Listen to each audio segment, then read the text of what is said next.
ఇంత వంకర టింకరగా ఉంది ఏంటబ్బా ఇది మన Telangana.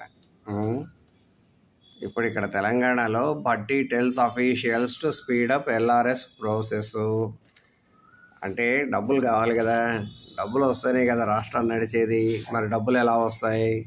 Official suggested that revising increasing basic land value in the sub register offices May encourage more applications to come forward to pay under LRS.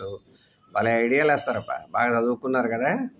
The meeting attended by members of N. Uttam Kumar Reddy, D. Sridhar Babu also reviewed initiatives aimed at enabling tribunals and tribals to operate sand quarries.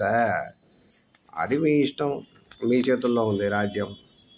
The deputy CM instructed ఇది చూడండి, అఫీషియల్స్ని ఏడిపియడం అంటే ఇదే. Instructed officials to explore ways to enhance revenue without imposing any additional tax burden on public. అంటే revenue కావాలి, public మీద tax పడకూడదు. అది ఎలా చేస్తారు? వాళ్ళకి ఎట్లా తెలుస్తుంది? వాళ్ళ చేతుల్లో ఏమన్నా మంత్రం ఉందా? The committee also reviewed relocation of pollution causing industries outside the ORR limits.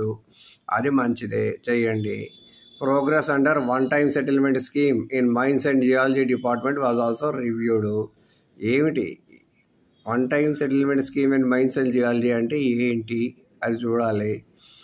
In view of the construction of Indiramma houses, ఏదో సిమెంట్లు బస్తాలు అన్నీ కూడా కావాలని price fixation committee to be formed in each mandal అంట. ఈ ప్రైస్ ఫిక్సేషన్ కమిటీలో సభ్యులు ఎవరబ్బా? శ్రీ సప్తపతి శిష్యులు ఏమన్నా ఇంట్రెస్ట్ చూపిస్తే ప్రైస్ ఫిక్సేషన్ కమిటీలో సభ్యులు అవ్వచ్చు, అంతేనే.